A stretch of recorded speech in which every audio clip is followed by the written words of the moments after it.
आज देशाचा अर्थसंकल्प सादर झालेला आहे, ज्यात अनेक घोषणा करण्यात आल्या। 12 लाखांपर्यंतचं उत्पन्न करमुक्त करण्यात आलं। यावरती आता विरोधकांच्या प्रतिक्रिया येत आहेत।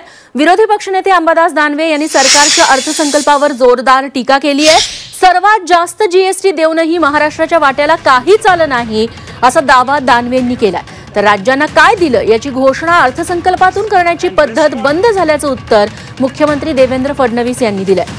तर नरेश म्हस्के यांनी दानवेंचा समाचार घेतलाय।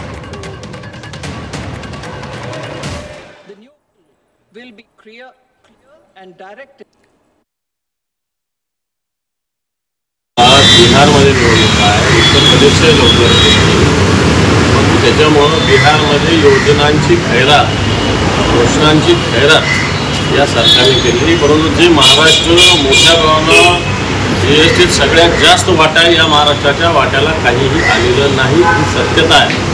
खरं तर बाकीच्या राज्याचे मुख्यमंत्री उपमुख्यमंत्री केंद्राकडे जाऊन केंद्रावर दबाव टाकून राज्यासाठी पॅकेज आणतात। आपले लोक गद्दारी करून गेलेले लोक आपल्या राज्याचे मुख्यमंत्री यांनी तर खरं तर या राज्यासाठी काही स्पेशल दबाव टाकून काही गोष्टी आणण्याची आवश्यकता होती, पण सपशेल त्याच्यात ते अपयशी ठरले। राज्यांना काय दिलं याची घोषणा करण्याची पद्धत बंद झाली आहे। हे ठीक आहे की 1-2 वेळा बिहारचं नाव आलं, पण इतर कुठल्याही राज्याचं नाव त्याच्यात आलेलं नाही।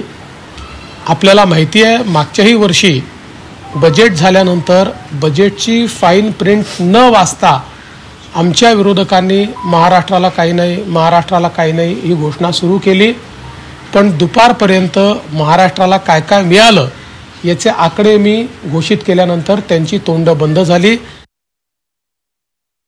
त्यांच्या नेता यांनी तर जाहीरपणे सांगितलं की मला बजेटमधलं काही कळत नाही। तर नेत्यालाच काही कळत नाही तर यांना काय कळणार? त्यांनी प्रथम बजेट समजावून घ्यावं आणि नंतर बजेटवरती टीका टिप्पणी करावी।